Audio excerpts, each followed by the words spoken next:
Hey, this is Heather from the Renaissance English History Podcast, and this is your Tudor Minute for October the 8th. Today is the birthday in 1515 of Henry VIII's niece, Lady Margaret Douglas. Margaret was the daughter of the Scottish Queen Dowager Margaret Tudor and her second husband, Archibald Douglas, 6th Earl of Angus. Margaret remarried him for love, losing her regency in the bargain. Margaret, the daughter, was born at Harbottle Castle in Northumberland. Her mother, who was Henry's sister Margaret, had crossed the border from Scotland when her husband was facing threats there because of the marriage and the politics. In October of 1528, Angus was again threatened by James V, and he sent Margaret, the daughter, back over the River Tweed into England at Norham Castle. She stayed at Berwick Castle, accompanied by her nurse for a while, and then she joined the household of her godfather, Cardinal Wolsey. Wolsey died in 1530.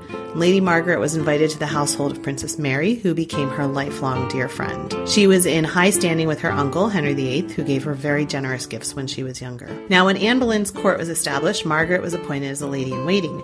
And there she met Anne Boleyn's uncle, Lord Thomas Howard, and they began a secret courtship.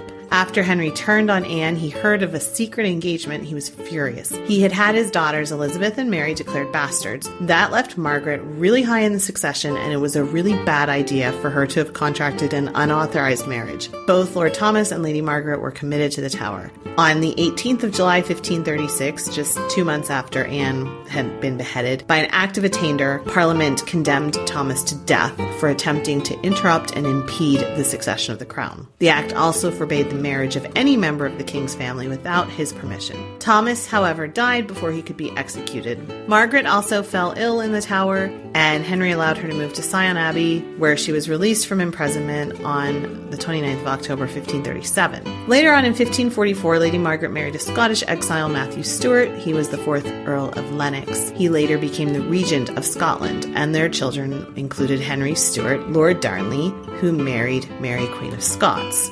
That united the claims of the English throne, and it would be their son, James, the grandson, of course, who would eventually fulfill that union. That's your Tudor Minute for today. Remember, you can dive deeper into life in 16th century England through the Renaissance English History Podcast at englandcast.com.